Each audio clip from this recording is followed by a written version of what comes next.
மத்தேயு 21 அதிகாரம் 1 அவர்கள் எருசலேமுக்கு சமீபமாய் சேர்ந்து ஒலிவ மலைக்கு அருகான பெத்பகேயுக்கு வந்தபோது இயேசுவானவர் சீஷரில் 2 பேரை நோக்கி, உங்களுக்கு எதிரே இருக்கிற கிராமத்துக்கு போங்கள்.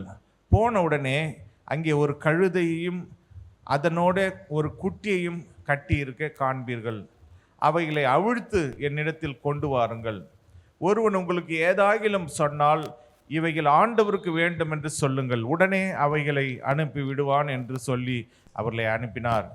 இதோ உன் ராஜா சாந்த குணமுள்ளவராய் கழுதையின் மேலும் கழுதை குட்டி ஆகிய மரியின் மேலும் ஏறிக்கொண்டு உன்னிடத்தில் வருகிறார் என்று சீயோன் குமாரத்திக்கு சொல்லுங்கள் என்று தீர்க்கதரிசியினால் உரைக்கப்பட்டது நிறைவேறும்படி இதெல்லாம் நடந்தது. சீஷர்கள் போய் இயேசு தங்களுக்கு கட்டளையிட்டபடியே செய்து கழுதையையும் குட்டியையும் கொண்டு வந்து அவைகள் மேல் தங்கள் வஸ்திரங்களை போட்டு அவரை ஏற்றினார்கள். திரளான ஜனங்கள் தங்கள் வஸ்திரங்களை வழியிலே விரித்தார்கள். வேறு சிலர் மரக்கிளைகளை தரித்து வழியிலே பரப்பினார்கள். முன் நடப்போரும் பின் நடப்போரும் ஆகிய திரளான ஜனங்கள் தாவீதின் குமாரனுக்கு ஓசன்னா, கர்த்தரின் நாமத்தினாலே வருகிறவர் ஸ்தோத்தரிக்கப்பட்டவர், உன்னதத்திலே ஓசன்னா என்று சொல்லி ஆர்ப்பரித்தார்கள். அவர் எருசலேமுக்குள் பிரவேசிக்கையில் நகரத்தார் யாவரும் ஆச்சரியப்பட்டு இவர் யார் என்று விசாரித்தார்கள். அதற்கு ஜனங்கள், இவர் கலிலேயாவில் உள்ள நாசரேத்தூரிலிருந்து வந்த தீர்க்கதரிசியாகிய இயேசு என்றார்கள். இயேசு தேவாலயத்தில் பிரவேசித்த ஆலயத்தில் விற்கிறவரும் கொள்ளுகிறவர்களுமாகிய யாவரையும் வெளியே துரத்தி காசுக்காரருடைய பலகைகளையும் புறா விற்கிறவர்களின் ஆசனங்களையும் கவிழ்த்து, என்னுடைய வீடு ஜப வீடு எனப்படும் என்று எழுதியிருக்கிறது, நீங்களோ அதை கல்லர் குகை ஆக்கினீர்கள் என்றார். இந்த 13 வசனத்தில் நாம் பார்த்தோம் என்று சொன்னால், இயேசு பவனியாக அவர் வருகிறதை நாம் பார்க்கிறோம். இயேசு பவனியாக எங்க அந்த பவனியை போய் முடித்தார்? தேவாலயத்தில் போய் முடித்தார். அப்ப ஆண்டவர் இயேசு தேவாலயத்துக்கு பவனியா வந்து தேவாலயத்துக்கு உள்ள வரார், தேவாலயத்துக்கு வரார். அப்ப தேவாலயத்தினுடைய முக்கியத்துவத்தை அவர் வெளிப்படுத்தி தான் அவர் பவனி வந்தா கூட அந்த பவனி எங்க வந்து முடியுது? தேவாலயத்தில் வந்து முடியுது. அதனாலதான் தேவனுடைய பிள்ளைகள் இந்த குருத்தோலை ஞாயிறில் ஒரு சில சபையார் பார்த்தீங்கன்னா அந்த குருத்தோலைகளை பிடித்து கொண்டு தெருவெல்லாம் நடந்து போய் உள்ள ஆலயத்துக்கு வருவாங்க. இப்போ கூட வரும்பொழுது ஒரு தேவ பிள்ளைகள் அது போல் செய்து கொண்டு இருந்தாங்க. நமக்கு தான் நாம் எல்லாரும் பிஸி, நமக்கு நேரமே இருக்காது, நம்மளை கூப்பிட்டா கொஞ்சம் பேர் தான் வருவீங்க, அதனால நம்ம இங்கேயும் முடிச்சுட்டு அங்கே போக வேண்டியிருக்கு. இது போலெல்லாம் சில காரியங்கள் நமக்கு இருக்கிறதுனால நம்ம விடுதலையோடு நம்ம செய்ய முடியல. ஆனால் அப்படிலாம் நேரம் ஒதுக்கி செஞ்சாதான் ஆண்டவருடைய நாமம் மற்ற மக்கள் நடுவில் மகிமைப்படும். அதனால் அதெல்லாம் நம்ம செய்ய கடமைப்பட்டிருக்கிறோம். அதோடு கூட இங்கே பார்த்தீங்கன்னு சொன்னால் தேவாலயத்தில் அவர் வந்தார். இயேசு தேவாலயத்தில் அவர் வந்து அதில் விற்கிறவர்கள், அதுக்கு பிறகு அங்கே இருக்கக்கூடிய காசுக்காரர், அங்கே எல்லாரையும் அவங்களுடைய பலகைகளை புறா விற்கிறவர்களின் ஆசனங்களை கவிழ்த்து என்னுடைய வீடு ஜப வீடு எனப்படும் என்று எழுதியிருக்கிறது, நீங்களோ அதை கல்லர் குகை ஆக்கினீர்கள் என்றார். கல்லர் குகை, கல்லர் குகை என்று சொன்னா திருடர்கள், கல்லர்னா யாரு? திருடர்கள். அவங்களுடைய குகையாக தேவன், அதாவது இயேசு அந்த ஜனங்களை பார்த்து சொல்றாரு, நீங்க கல்லர் குகையா மாத்திட்டீங்களே. இப்போ இந்த காலத்துல சில தேவாலயங்கள் கல்லர் குகையா இருக்குதா? கல்லர் குகை அப்படின்னு எதை வச்சு ஆண்டவர் சொன்னாரு?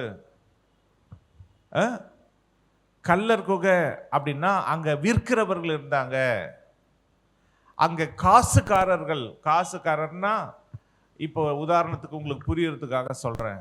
அந்த காலத்துல விற்கிறவர்கள், அந்த காலத்து காசுக்காரர்கள், அந்த காலத்துல அது வேற. இப்ப இந்த காலத்துல சபையில, நம்ம சபையில் என்ன சொல்ல வரல, பொதுவா சபைகளில எப்படிப்பட்டவர்கள் இருக்காங்க? காசுக்காரர்கள். காசுக்காரர்கள்னா வட்டிக்கு விடுறவங்க.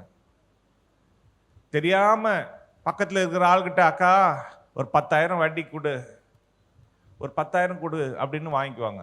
அவங்க சரி 10 பைசா வட்டி பரவாயில்லையா? இதெல்லாம் சபையில் நடக்கும். நம்ம சபையில் நடக்குதான்னு எனக்கு தெரியல, ஆனால் நடக்கும், ஒரு சில சபைகளில் நடக்கும். அப்போ அவசரமா ஒரு 50,000 வேணும், சரி 10 பைசா வட்டி. ஐயோ 50,000மா, 20 பைசா வட்டி. இப்படியெல்லாம் வட்டிக்கு விட்டுற தொழில் கூட நடக்கலாம், எனக்கு தெரியாது. அப்படி ஒருவேளை இங்கே நடந்துச்சுன்னா நான் தீர்க்க தரிசனமாக சொல்கிறேன்னு நினச்சிங்க. ஏன்னா எனக்கு யாரும் இங்கே அப்படி செய்கிற மாதிரி எனக்கு தெரியாது, அது நடக்குதான்னு எனக்கு தெரியாது. ஆனால் நான் இந்த கால சபைகளை குறித்து நான் சொல்லி கொண்டு இருக்கிறேன். அதே நேரத்தில் விற்கிறவர்கள் அங்கே வந்து புறா விற்றாங்க. இப்போ இந்த காலகட்டத்தில் நிறைய விற்கிறவர்கள் எப்படின்னா, சிலர் வந்து வியாபாரம் செய்வாங்க, வியாபாரம் செய்கிறாங்க, ஆனால் அதை சபைக்குள்ளே நம்ம செய்யக்கூடாது. நீங்கள் நல்ல வியாபாரியாக இருக்கலாம், ஆனால் சபையில் இருக்கிறவங்ககிட்ட நம்ம வியாபாரம் செஞ்சால் மனஸ்தாபங்கள் வரும். அவங்க என்ன பண்ணுவாங்க, நீங்கள் கடனுக்கு தான் கொடுப்பீங்க, நீங்கள் கடனுக்கு கொடுக்குறீங்கன்னு உடனே அவங்க வாங்கி, அவங்க 1க்கு 4 வாங்கி அதை கட்ட முடியாமல் உங்களை பார்க்க கஷ்டப்பட்டுக்கிட்டு சபைக்கே வராமல் நின்றுவாங்க. அப்போ அந்த ஆத்மா இடறி போவதற்கு நாமளும் ஒரு காரணமாக இருக்கிறோம். அதனால் விற்கிறவர்களாகவும் சபையில் நாம் இருக்கக்கூடாது. காசுக்காரராகவும், இப்போ சிலர் காசை வாங்கிட்டு வட்டிக்கு வாங்கிட்டு அது திருப்பி செலுத்த முடியாமல், ஐயோ போனால் வட்டி கேட்பாங்களே, போனால் அசலை கேட்பாங்களே அப்படின்னு பயந்து சபைக்கே வராமல் நின்று போயிடுவாங்க. அப்போ யாருக்கு நஷ்டம்? கொடுத்தவங்களுக்கு நஷ்டம், வியாபாரம் பண்ணவங்களுக்கு நஷ்டம். அதனால் சபையில் வச்சு சபையில் உள்ளவங்க கிட்ட எந்த ஒரு வியாபாரத்தையும் செய்யக்கூடாது. இப்போ பார்த்தீங்கன்னா நிறைய இப்போ புது புது வியாபாரமாக வருது. அங்கங்கே நகை வியாபாரம், அதாவது நீங்கள் சிலர் வந்து ஃபண்டு போடுவாங்க, ஃபண்டு தானே, தீபாவளி ஃபண்டு, அந்த ஃபண்டு இந்த ஃபண்டு, அந்த ஃபண்டு போட்டு அதில் சிலர் ஏமாந்து போயிருக்காங்க. அதில் நகை வரும். சிலர் சீட்டு போடுவாங்க, சீட்டு போட்டு சிலர் ஏமாந்து போயிருப்பாங்க. சிலர் வந்து இந்த காலத்தில் இடங்கள், நிலங்கள் விற்கிறது வாங்கிறது, இதெல்லாம் வந்து இந்த கடைசி நாட்களில் நோவாவின் காலத்தில் நடந்தது போல மனுஷகுமாரன் வரும்பொழுது நடக்கும்னு சொன்ன வார்த்தைகள் பெண் கொடுத்து தங்களை கெடுத்து கொண்டு இருந்தாங்க. அதனால தான் ஆண்டவர், என்னுடைய வீடு சகல ஜனங்களுக்கும் ஜெப வீடு. ஆண்டவருடைய ஆலயம் எதுக்கு? ஜெபம் பண்ணுறதுக்கு மட்டும்தான். இங்கே வியாபாரம் செய்வதற்கோ, இங்கே காசு பரிமாற்றம் செய்வதற்கோ கிடையாது. இன்னும் ஒரு படி மேலே போய் சொல்லணும்னு சொன்னால், அவங்களெல்லாம் துரத்தினார். இன்னும் அவங்கள துரத்தினார் அப்படின்னு நீங்கள் ஒரு காரியத்தில் பார்த்தா, இன்னொரு சுவிசேஷத்தில் சாட்டையை செஞ்சு அடித்து துரத்துறார். அவருக்கு அவ்வளோ கோபம். ஏன்னா இப்படி ஆக்கிட்டீங்களே, என் பிதாவின் வீடு இது, என் பிதாவின் வீடு எல்லா ஜனங்களுக்கும் ஜப வீடாச்சே அப்படின்ற பக்தி வைராக்கியத்தில் தான் சாட்டையை செஞ்சு அதில் எல்லாரையும் அடித்து எல்லாத்தையும் கவுத்து போட்டு, ஆண்டவர் இயேசு போய் இப்படி செய்வாரா? ஆச்சரியமா இருக்குல்ல. ஆண்டவர் இயேசு மனநோகாமல் பேசுகிறவர், எல்லாருக்கிட்டையும் அன்பாக இருக்கிறவர், அவருக்கு போய் கோபம் வருது, அவருக்கு போய் இப்படியெல்லாம் பண்ணுறாரு அப்படின்னா ஜனங்களுக்கே என்னன்னு புரியாமல் போயிருக்கோம். இப்படியான கோபம் வருது, இவர் கோபமே வராதுன்னு நினச்சோமே. அப்படியெல்லாம் பாருங்கள், நேற்று கூட நான் கோவப்பட்டேன். வெள்ளிக்கிழமை கூட்டத்தில் பேச சொல்லும் பொழுது எனக்கே கோவம் வந்துடுச்சு. நம்ம இவ்வளோ கஷ்டப்பட்டு ஊழியங்களை அரேஞ்ச் பண்ணி காசுகளை, ஆயிரக்கணக்கான காசுகளை செலவு பண்ணி ஸ்பெஷல் கூட்டம் வச்சா நிறைய ஆத்துமாக்கள், நிறைய விசுவாசிகள் வராமல் வீட்டிலே இருக்காங்க. அப்போ நான் அவங்களை திட்டேன், ஆண்டவர் என்னை மன்னிப்பாராக, நீங்களும் என்னை மன்னிச்சிங்க. ஏன்னா அந்த கோவத்தை தாங்க முடியாமல், ஐயோ நம்ம ஆட்கள் வந்து பாஸ்டர் இத்தனை ஊழியக்காரங்களை வர வைக்கிறீங்களே, அவங்களுக்கு ஏதாவது சாப்பாடு ஒழுங்கு பண்ணவா அப்படியாவது யாராவது கேட்கணும். ஆனால் ஆண்டவர் கிருபையில் டெய்லி ஒரு சிலர் பொறுப்பெடுத்து வந்தவங்களுக்கு எல்லாருக்கும் சாப்பாடு கொடுத்தீங்க, தேவன் உங்களை ஆசீர்வதிப்பாராக. அப்போ அப்படி கேட்பாங்க. இல்லை வந்த ஊழியக்காருக்கு, இன்னைக்கு வந்த ஊழியக்காருக்கு நான் வந்து காணிக்க பொறுப்பு எடுத்துக்கிறேன் அப்படி கேட்பாங்க. அப்படியெல்லாம் நான் நினைச்சேன். ஆனா அது கேட்காட்டி கூட பரவாயில்ல, நீங்களாவது வந்திருக்கலாம்ல, நீங்களாவது வந்து அந்த கூட்டத்தில் கலந்துக்கிட்டாலே போதுமே. அப்போ நீங்களும் வரல. அப்போ சபையில் பாதி பேருக்கு மேலே வரல. வந்தவங்க என்ன நினச்சிட்டாங்கன்னா, இந்த சபையில் அவங்க பரிதாபப்பட்டு உங்களுக்கு ஆண்டவர் நிறைய ஜனங்களுக்கு கொடுப்பாரு. நான் சொன்னேன், ஞாயிற்றுக்கிழமையில தான் அங்கே ஆட்கள் வருவாங்க, மற்ற நாட்களில் வரமாட்டாங்க. பாருங்க, விசேஷித்த கூட்டங்கள் கடந்த 4 நாட்களும் ஆண்டவருடைய பெரிதான கிருபையினால் ஆசீர்வாதமாய் நடந்தது. இன்னைக்கு கடைசி நாள். இன்னைக்கு காலையிலையும் நீங்கள் வரணும், காலையில் 9 மணிக்கும் வரணும், சாயங்காலம் 6:30 மணிக்கும் நீங்கள் வரணும். நீங்கள் வந்து கலந்து கொள்ளணும். தேவனுக்கு முக்கியத்துவம் தாங்க, இயேசுவுக்கு முக்கியத்துவம் தாங்க. ஆண்டவர் பவனியே போனால் கூட சபைக்கு தான் போனார். வெளியில் கல்யாணத்துக்கோ விருந்துக்கோ போல, பவனியாக வந்து சபைக்கு தான் வந்து சேர்ந்தார். அதனால தான் சபை அவ்வளோ முக்கியமானது. ஆண்டவர் இயேசு அதுக்கு முன் உதாரணமாக அவர் நடந்து காட்டி இருக்கிறார். அதனால தான் எபிரேயர் 10ஆம் அதிகாரம் 25ஆம் வசனம் சொல்லுகிறது. எபிரேயர் 10:25, சபை கூடி வருதலை சிலர் விட்டு விடுகிறது போல நாமும் விட்டு விடாமல் ஒருவருக்கு ஒருவர் புத்தி சொல்ல கடவோம். நாளானது சமீபத்து வருகிறதை எவ்வளவாய் பார்க்கிறீர்களோ அவ்வளவாய் புத்தி சொல்ல வேண்டும்.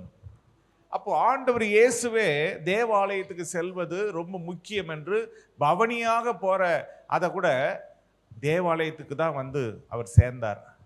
நிறைய பேர் ஊர்வலம் போவாங்க, பவனி போவாங்க, ஒரு கல்யாணத்துக்கோ வேற எதுக்கோ போவாங்க. ஆனால் இயேசு பவனியா வந்தது கூட ஆலயத்துக்கு தான் வந்தார். அப்போ ஆலயம் முக்கியம், சபை முக்கியம். சபையினுடைய அது எபிரேயர் 10:25 நாம் வாசிக்கிறோம், சபை கூடி வந்ததில் சிலர் விட்டு விடுகிறது போல. சிலர் வந்து விட்டு விடுறாங்க. எப்படி விட்டு விடுறாங்கன்னா, சரி இனிமே எங்களுக்கு வயசாயிடுச்சு, நாங்கள் சபைக்கு போக தேவையில்லை, அதுக்கு பதில் லைவில் பார்த்துக்கிறோம், டிவியில் பார்த்துக்கிறோம். இப்படியெல்லாம் டிவியிலெல்லாம் பார்த்தா ஆண்டவர் ஒத்துக்க மாட்டார். ஏன்னா நேற்றைய தினத்தில் அதை தியானிக்க பொழுது ஆண்டவர் எனக்கு சில காரியங்களை வெளிப்படுத்தினார். அதை நான் உங்களுக்கு சொல்லாமல் இருக்க முடியாது. ஏன் அது முக்கியம், சபை கூடிதல் வருதல் அப்படின்னா ரொம்ப ரொம்ப முக்கியமானது. ஏன்னா அதுக்கு அடுத்த வசனத்தை பாருங்க, எபிரேயர் 10:26 வாசிங்க. சத்தியத்தை அறியும் அறிவை அடைந்த பின்பு நாம் மனப்பூர்வமாய் பாவம் செய்கிறவர்களாய் இருந்தால் பாவங்களின் நிமித்தம் செலுத்தத்தக்க வேறொரு பலி இனி இராமல். கவனிங்க, மேல வசனத்துல சபை கூடி வருதலை சிலர் விட்டு விடுகிறது போல நாமும் விட்டு விடாமல் ஒருவருக்கு ஒருவர் புத்தி சொல்ல கடவோம். நாளானது சமீபித்து வருகிறது, எவ்வளவாய் பார்க்கிறீர்களோ அவ்வளவாய் புத்தி சொல்ல வேண்டும் அப்படின்னு ஆண்டவர் சொல்லிட்டு, சத்தியத்தை அறியும் அறிவை அடைந்த பின்பு நாம் மனப்பூர்வமாய் பாவம் செய்கிறவர்களா இருந்தா, அப்போ சபை கூடி வருதலை விடுறவங்க சத்தியத்தை அறிகிற அறிவு அவங்களுக்கு வந்து சபைக்கு வராங்க. ஆனா சபை கூடி வருதல விடுறவங்களா இருந்தா, சபைக்கு வராம இருந்தா அவங்க யாருன்னா மனப்பூர்வமாய் பாவம் செய்கிறவர்களா இருக்கிறார்கள். இந்த ரகசியத்தை நாம் கவனிச்சு பார்க்க வேண்டும். சபை கூடி வருதல சிலர் விட்டு விடுறது போல நாம் விட்டு விடக்கூடாது. அப்படி விட்டு விடுறவங்களுக்கு புத்தி சொல்லுங்க அப்படின்னு ஆண்டவருடைய வசனம் சொல்லுது.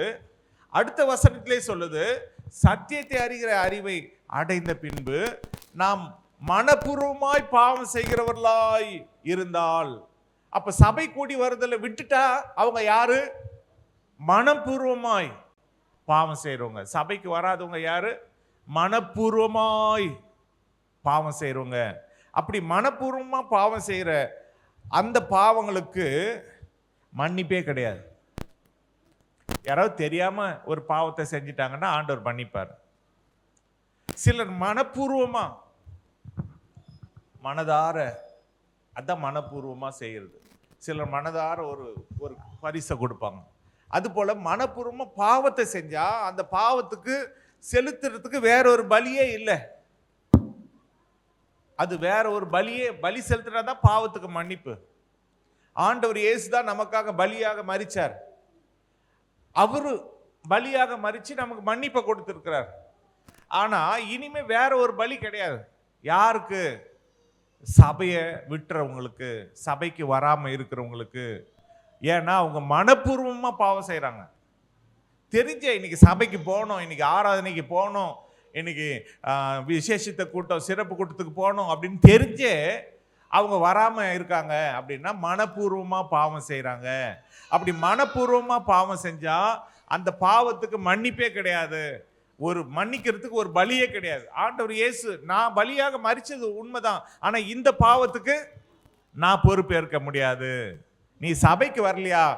ஏன்னா சபையை குறித்து தான் ஆண்டவர் பக்தி வைராக்கியம் பண்ணாரு.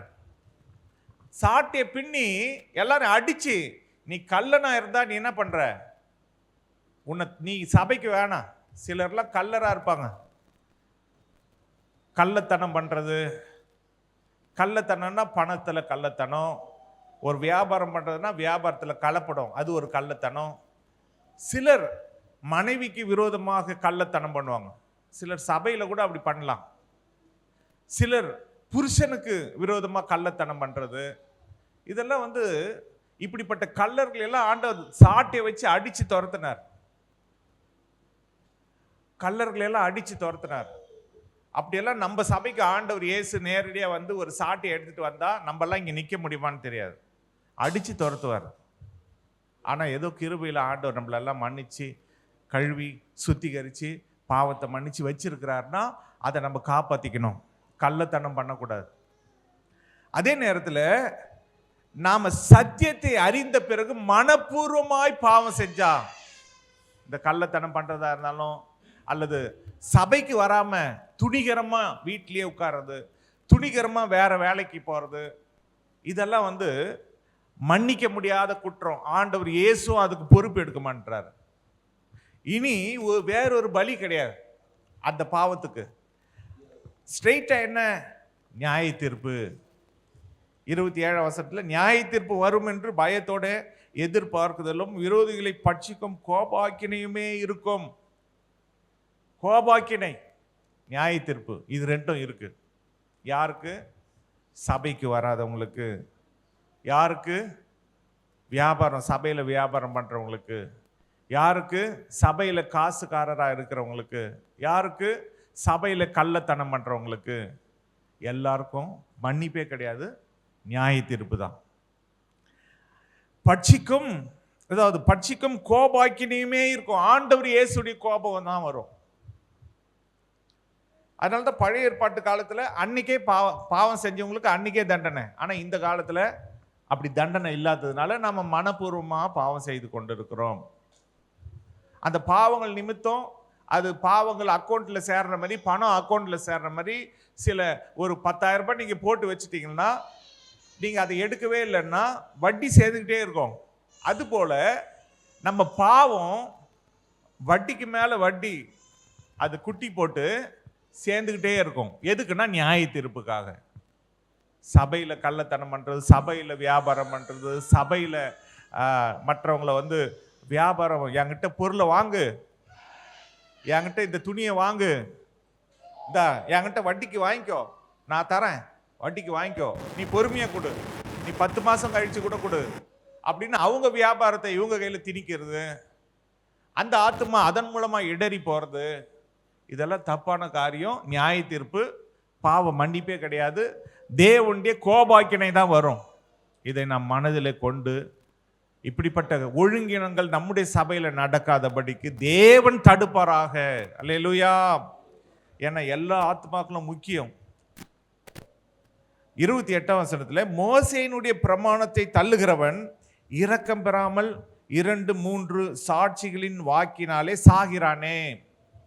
தேவனுடைய குமாரனை காலின் கீழ் மிதித்து தன்னை பரிசுத்தம் செய்த உடன்படிக்கையின் இரத்தத்தை அசுத்தம் என்று எண்ணி கிருபையின் ஆவியை நிந்தித்தவன் எவ்வளவு கொடிதான ஆக்கினைக்கு பாத்திரவனாயிருப்பான் என்பதை யோசித்து பாருங்கள். அப்போ சபையில வியாபாரம் பண்றது, சபையில காசுக்காரரா இருக்கிறது, வட்டிக்கு விடுறது, சபையில கல்லரா இருக்கிறது, இன்னும் கேட்டா வேசி கல்லர் அப்படியெல்லாம் இருக்கு.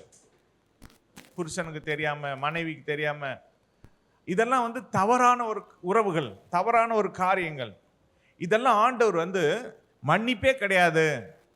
சத்தியத்தை நீ அறிஞ்ச பிறகு நீ மனப்பூர்வமா பாவம் செஞ்சா, அதே போல சபைக்கு வராம போறது, இதெல்லாம் மன்னிக்க முடியாத பாவங்கள். அதே நேரத்தில் மோசேயுடைய பிரமாணத்தை மீறவங்களுக்கே 2-3 சாட்சி நிமித்தம் அந்த சாட்சியை வச்சு அவங்களை என்ன பண்ணுவாங்களாம், சாகடிச்சிருவாங்க. சும்மா மோசேயுடைய பிரமாணத்துக்கே அப்படின்னா இது யாருடைய பிரமாணம்? இயேசு கிறிஸ்துடைய பிரமாணம். ஒரு பக்கம் அன்பு பிரமாணம், மறுபக்கம் பட்சிக்கிற அக்கினி.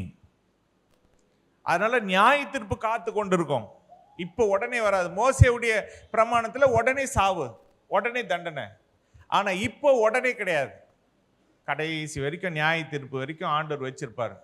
அது பாவம் சேர்ந்து, அது வட்டி மேல வட்டி குட்டி போட்டு கடைசியில் மொத்தத்தில் எடுத்து போய் நரகத்தில் தள்ளிட்டாருன்னா யாருமே காப்பாற்ற முடியாது. அதனால தான் சபை கூடி வருதல்ல ஒருத்தர் தொடங்குறாங்கன்னா அது பெரிய பாவம் என்பது நிறைய பேருக்கு புரிய மாட்டேது. சபை வராம அவங்க இருக்கிறாங்கன்னா அவங்க பெரிய பாவி, மன்னிக்க முடியாத பாவி. அதுக்கு பலியே கிடையாது. அதுவும் சபைக்கு வராம இருக்கிறது ஒரு பக்கம், சபையில வியாபாரம் செய்யறது, சபையில கள்ளத்தனம் பண்றது, சபையில காசு பரிமாற்றங்கள் பண்றது, இதெல்லாம் மன்னிக்க முடியாத குற்றங்கள்ல ஒன்று. இதை நம்ம நிறைய பேர் வந்து சொல்றதுக்கு ஆள் இல்லாததுனால சில ஊழியக்காரங்க சொல்ல முடியாது. ஏன்னா அவங்க சபையில் அவங்க கண் எதிரிலே வட்டிக்கு விடுறவங்க இருப்பாங்க, அவங்க சபையில் கண் எதிரிலே வியாபாரம் பண்றவங்க இருப்பாங்க. ஐயோ அவங்க நிறைய தசமாங்க கொடுக்குறாங்க, நிறைய காணிக்கை கொடுக்குறாங்க, நாம இதை சொன்னா அவங்க கோச்சிக்கிட்டு சபைக்கு வராமல் போயிட்டாங்கன்னா நமக்கு ஆதாயமே இருக்காதே, நமக்கு வருமானம் குறைஞ்சிருமே அப்படின்னு பயந்து சொல்லாம இருப்பாங்க. நான் ஆண்டவர் பக்கம் நான் நிற்கிறேன், நான் மனுஷருக்காக நான் நிற்கல, நான் ஆண்டவருக்காக. ஏன்னா நான் மரிச்சா ஆண்டவர்கிட்ட தான் போறேன். ஆண்டவர் தான் இந்த ஊழியத்தில் என்னை ஊழியக்காரனா வச்சிருக்கிறார். அதனால நான் தைரியமா நான் சொல்லுவேன், ஆண்டவருக்காக நான் சொல்லுவேன். ஏன்னா ஒவ்வொருவரையும் திருத்த வேண்டியது ஆண்டவர் எனக்கு கொடுத்துருக்கிற ஊழியம். அதனால அவருடைய சித்தத்தை செய்வதற்கு தான் நான் இருக்கிறேன். பாருங்க,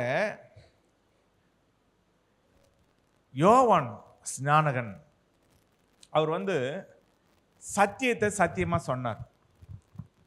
விரியன் பாம்பு குட்டிகளே சொன்னார். ராஜாவே தப்பு செஞ்சா கூட நீ செய்யறது நியாயம் கிடையாது. நீ உன் சகோதரனுடைய மனைவியை வைத்திருப்பது நியாயம் கிடையாது. அதனால என்ன ஆச்சு? சிரசேதம், மரணம். அப்போ ஆண்டவருடைய ஊழியக்காரங்க சத்தியத்தின் நிமித்தம் சத்தியத்துக்கு நின்று, அதனால எதிர்ப்புகள் வரலாம், ஒருவேளை மரணமே கூட வந்தா பரவாயில்ல, ஆண்டவர் இயேசு கிட்ட போவாங்க. அதனால சத்தியத்தை சத்தியமா சொல்ல வேண்டியது எங்களுடைய கடமை. அதனால இங்க பார்க்கிறோம், இப்படியெல்லாம் செய்யறவங்க தேவனுடைய குமாரனை காலின் கீழ் மிதித்து தன்னை பரிசுத்தம் செய்த உடன்படிக்கையின் ரத்தத்தை அசுத்தம் என்று எண்ணி கிருபையின் ஆவியை நிந்திக்கிறவன், கிருபையின் ஆவியில் பரிசுத்த ஆவியானவர், அவரை நிந்திக்கிறாங்க. இயேசு கிறிஸ்துவை காலின் கீழ் போட்டு மிதிக்கிறாங்க, அவருடைய ரத்தத்தை அசுத்தம் என்று என்றாங்க. அப்படிப்பட்ட ஒரு இதை தான் ஆண்டவர் வந்து வச்சுறாரு. அவங்க சபைக்கு வரல அப்படின்னு அவங்க மேல இப்ப பாருங்க, ஒரு சில போலீஸ் ஸ்டேஷன்ல கேஸ் போடுவாங்க. அவங்க ஒரு சின்ன தப்பா செஞ்சிருப்பாங்க. ஆனா இவன் செஞ்சது வந்து இப்படி, இவன் செஞ்சிருக்கானே, இது எவ்வளவு பெரிய தப்பு, அதனால கூட கொஞ்சம் என்ன பண்ணலாம், இவன் மேல கேஸை போட்டு இவன் வந்து 1 வருஷத்துக்காவது உள்ள இருக்கணும் அப்படின்னு கேஸை போட்டு உள்ள தள்ளிடுவாங்க. ஏன்னா இவன் மனம் திரும்பி வரட்டும், இவன் இன்னைக்கு இந்த காரியத்தை செஞ்சான், நாளைக்கு வேற இதை விட பெருசா செஞ்சான்னா எப்படின்னு 2-3 இதை சேர்த்து எழுதி அவனை உள்ள தள்ளிடுவாங்க. அது போலதான் சபைக்கு வராதவங்களை ஆண்டவருடைய நியாயப்படி, நீ சபைக்கு வரல, நாம் நினைச்சிருப்போம் நம்ம சபைக்கு தானே வரல, ஆனா ஆண்டவர் என்ன சொல்றார், நீ சபைக்கு வரலன்னு தான் நீ நினைக்கிற, ஆனா நீ என்னை வந்து காலின் கீழே போட்டு மிதிச்சிட்ட, என் ரத்தத்தை அசுத்தம் என்று எண்ணிட்ட, நீ பரிசுத்த ஆவியை நிந்திச்சிட்ட. எத்தனை கேஸ் போடுறாரு பாருங்க. இதெல்லாம் நமக்கு தேவையா? அப்ப சபைக்கு வராததுல இவ்வளவு பெரிய பிரச்சனைகள் இருக்கு. சபைக்கு தான் நம்ம வரல, நான் வேலைக்கு தான் போனேன், நான் கல்யாணத்துக்கு தான் நான் போனேன், நான் விசேஷத்துக்கு தான் போனேன் அப்படின்னு சபைக்கு வராம நம்ம போறோம். ஆனா ஆண்டவர் இயேசு இத்தனை கேஸ போட்டு நம்மள நியாயம் தீர்க்கிறதுக்கு ரெடியா இருக்கார். இதை சொல்லன்னா எனக்கு நியாயம் தீர்ப்பு இன்னைக்கு நான் உங்களுக்கு சொல்லிட்டேன். சபைக்கு வரலன்னா இவ்வளோ பெரிய குற்றம், இயேசு கிறிஸ்துவே கால் கிட்ட போட்டு மிதிச்சது மாதிரி குற்றம், அப்படி ரத்தத்தை அசுத்தம் என்று எண்ணின குற்றம், பரிசுத்த ஆவியை கிருபையின் ஆவியானவரை நிந்தித்த குற்றம். ஆவியானவரை நிந்திக்கிறவங்களுக்கு மன்னிப்பே கிடையாது. எந்த பாவத்தையும் ஆண்டவர் மன்னிப்பார், ஆவியானவரை துக்கப்படுத்தினா மன்னிப்பே கிடையாது. அதனால சத்தியத்தை அறிஞ்ச நாம 30ஆம் வசனத்தில் சொல்றாரு, பழி வாங்குதல் எனக்குரியது, நானே பதில் செய்வேன் என்று கர்த்தர் சொல்லுகிறார் என்றும், கர்த்தர் தம்முடைய ஜனங்களை நியாயம் தீர்ப்பார் என்றும் சொன்னவர் இன்னார் என்று அறிவோம். அவர் நியாயம் தீர்ப்பார், அவர் பதில் செய்வார், அவர் பழி வாங்குவார். அதனால தேவனுடைய பிள்ளைகள் நம்ம எல்லாரும் பரிசுத்த தேவ பிள்ளைகளாக வாழ வேண்டும். நம்முடைய ஆவி, நம்முடைய ஆத்மா, நம்முடைய சரீரம் தேவனுக்கு தான் சொந்தம். எந்த மனுஷனையும் நாம் பிரியப்படுத்தக்கூடாது. தனித்துவம் தரணித்துவம் வேதாம கல்லூரியில் போதிப்பாங்க. தனித்துவம்னா நாம் ஒரு தனியான ஆள், தரணித்துவம்னா எல்லாரோடும் நாம அன்பா இருக்கிறது. தனித்துவத்தையும் நம்ம மெயின்டைன் பண்ணோம். இப்போ நான் இருக்கேன்னா நான் ஒரு ஊழியக்காரன், அந்த தனித்துவத்தை நான் மெயின்டைன் பண்ணணும். இப்போ எல்லாருக்கிட்டையும் பேசணும், அது ஒரு லிமிட் இருக்கு, ஒரு அளவு இருக்கு. அதுக்கு மிஞ்சி நான் பேச முடியாது, அதுக்கு மிஞ்சி நான் நடக்க முடியாது, அதுக்கு மிஞ்சி நான் இறங்கி வர முடியாது. நான் ஆண்டவருக்கு ஊழியக்காரன். அப்போ நான் ஏதாவது ஒன்று செஞ்சா அது யாரை பாதிக்கும், யாருடைய பேருக்கு தூஷணமாக இருக்கும்? ஆண்டவருடைய பேருக்கு. இப்போ நான் வந்து ஒருத்தர் வராங்க, முக்கியமானவங்க வராங்க, அவங்க காலில் போய் நான் விழறேன்னு வைங்க. அப்படி விழலாமா? நான் யாருக்கு சொந்தம்? இயேசுவுக்கு சொந்தம். நான் இயேசுடைய ஊழியக்காரன். நான் போய் இன்னொருத்தர் காலில் விழுந்தா அது யாருக்கு அவமானம்? இயேசுவுக்கு அவமானம். ஏன் ஊழியக்காரன் போய் இன்னொருத்தர் காலில் விழறானா? அப்போ நீ ஊழியக்காரனா இருக்கிறதுக்கே தகுதி இல்லை அப்படின்னு ஆண்டவர் என்னை வெறுத்து தள்ளிடுவார். அதுபோல தான் நாம் எல்லாருமே நம்முடைய தனித்துவத்தையும் பாதுகாத்து கொள்ள வேண்டும். மற்றவங்க கிட்ட பழகுற விஷயத்துல, மற்றவங்க கிட்ட மூவ் பண்ற விஷயத்துல மற்றவங்க நம்மளை குற்றப்படுத்துற மாதிரி நம்ம நடக்கக்கூடாது. அந்த 2 பேர் பாரு, ரொம்ப கொஞ்சறாங்க, ரொம்ப பேசுறாங்க, ரொம்ப பழகுறாங்க, அது கெட்ட பேர் நம்ம கிட்ட வந்துடக்கூடாது. அதனாலதான் நான் எப்பவும் என் ஒய்ஃபை கூடவே கூட்டிட்டு போவேன். அவள் எனக்கு உடம்பு சரியில்லை, நான் வரல, எனக்கு தலைவலிக்குது, அதெல்லாம் இல்லை, நான் டீ வாங்கி தரேன். நீ சாப்பாடு செய்யலை, சரி நான் சாப்பாடு வாங்கி தரேன் அப்படின்னு கூடவே கூட்டிட்டு போறது. பாருங்க, நமக்கு அந்த பழிகள், கெட்ட பழிகள், கெட்ட பேர்கள் அது வந்துட்டா அதை மாற்ற ரொம்ப கஷ்டம். ஏன்னா அந்த கெட்ட பேருங்க நம்முடைய பிள்ளைகளையும் பாதிக்கும். இப்போ நாம வந்து பரிசுத்தமாக இருக்க அந்த பரிசுத்தம், அந்த பாக்கியம் நம்முடைய பிள்ளைகளுக்கும் போய் சேரும். நாம பேருக்கு எடுத்துட்டோம்னா நம்ம பிள்ளைகளுடைய எதிர்காலமும் கெட்டு போயிடும். ஒருத்தர் இருக்கான்னு வைங்க, அவன் வந்து 2 பொண்டாட்டி வச்சுக்கிறான்னா அவன் வீட்டில் யாராவது பொண்ணு எடுப்பாங்களா? கல்யாணம் பண்ணுவாங்களா? ஐயோ அவனுக்கு 2 பொண்டாட்டி, அங்கே போயிட்ட. இப்படியெல்லாம் இருக்கு. அதனால தேவனுடைய பிள்ளைகள் பரிசுத்தத்தில் முக்கியத்துவம் செய்யுங்க. ஆண்டவருக்கு பரிசுத்த இருதயத்தோடு ஆராதனை செய்யணும். பரிசுத்தத்தோடு நம்முடைய பேர் கெட்டு. நான் வந்து ஒரு பிரசங்கத்தில் ஒரு நாள் ஒரு சபையில் பிரசங்கம் பண்ணும்போது சொன்னேன், நான் வந்து என் பேருக்காக வாழறேன். இந்த பேர் அப்படின்னா, அந்த பேரை கேட்குறவங்க, அந்த பையனா இல்லை அந்த ஆளா, அந்த பாஸ்டரா, அவர் ரொம்ப நல்லவர், அவர் ரொம்ப பரிசுத்தவான், அப்படி தான் சொல்லணும். அந்த பையனா அந்த ஆளா, அவர் வந்து ஒரு மாதிரி, அவர் வந்து ஒரு பொம்பளை பொறிக்கு, அது மாதிரியெல்லாம் ஒரு பேர் வந்தால் எப்படி இருக்கும்? அவ பேர் அப்படிலாம். அதுக்காக தான் நான் சொன்னேன், என் பேருக்காக வாழறேன், என் பேர் கெட்டு போயிடக்கூடாது. பரிசுத்தமாக இது வரைக்கும் ஆண்டவர் என்னை வழி நடத்தினார். என் பேர் கெட்டு போகாமல் ஆண்டவர் பாதுகாத்தார். இனியும் அவர் பாதுகாப்பார். அதனால தான் நான் ஒரு பிரசங்கத்தில் சொன்னேன், ஆண்டவரே நாளைக்கு நான் பின் வாங்கி போறது உமக்கு தெரிஞ்சா, நாளைக்கு ஒருவேளை நான் பாவத்தில் விழுந்து போயிடுவேன்னு உமக்கு தெரிஞ்சா இன்னைக்கே என்னை எடுத்துக்குங்க, ஒரு நாளைக்கு முன்னாலேயே என்னை எடுத்துக்குங்க அப்படின்னு நான் சொல்லி வச்சிருக்கிறேன். ஏன் நம்ம பேருக்கு எடுத்துக்கூடாது, நம்ம ஊழியத்தை கெடுத்துக்கூடாது, நம்முடைய வாழ்க்கையை கெடுத்துக்கூடாது, நம்ம கல்லராக இருக்கக்கூடாது, நம்ம காசுக்காரராக இருக்கக்கூடாது, நம்ம வியாபாரிகளாக இருக்கக்கூடாது. சபையில் எல்லாரும் சகோதரர், எல்லாரும் சகோதரிகள், எல்லாரும் பரிசுத்தமாக தேவனை ஆராதனை செய்யணும், தேவனுடைய ஆலயத்துக்கு தவறாமல் வரணும், ஒரு ஆராதனையும் மிஸ் பண்ணக்கூடாது. நம்ம கண்களை மூடி நம்ம ஜெபம் பண்ணலாமா? எங்கள் அன்பின் பரிசுத்த பிதாவே, உம்மை நன்றி உள்ள இருதயத்தோடு நாங்கள் துதிக்கிறோம், உம்மை ஸ்தோத்தரிக்கிறோம். எங்களுக்கென்று நீர் கொடுத்திருக்கிற இந்த உலக வாழ்க்கையில தேவனே, உம்மை காலின் கீழே போட்டு மிதிப்பதற்கோ, உம்முடைய ரத்தத்தை அசுத்தம் என்று எண்ணுவதற்கோ, உம்முடைய பரிசுத்த ஆவியை, கிருபையின் ஆவியை நாங்கள் நிந்திப்பதற்கோ அல்ல, அல்லது எங்கள் பாவங்கள் மன்னிக்க முடியாதபடிக்கு, அப்படிப்பட்ட பலியே இல்லாதபடிக்கு, நாங்கள் பாவம் செய்வதற்கும் இல்லாதபடிக்கு, ஆண்டவரே எல்லா ஆராதனைகளிலும் நாங்கள் உம்மிடத்தில் வந்து கலந்து கொள்ள, உம்மை துதிக்க, உம்மை ஸ்தோத்தரிக்க, உம்மை ஆராதிக்க, கல்லர்களாய் அல்ல ஆண்டவரே, நாங்கள் விற்கிறவர்களாய் அல்ல, வியாபாரம் பண்றவர்களாய் அல்ல ஆண்டவரே, நாங்கள் உம்முடைய அடியார்களாய், உம்முடைய பிள்ளைகளாய், பரிசுத்தமாய், பரிசுத்த அலங்காரத்தோட தேவனை தொழுது கொள்ள உதவி செய்யும். அந்த ஒவ்வொரு தேவ பிள்ளைகளை நீர் ஆசீர்வதியும்.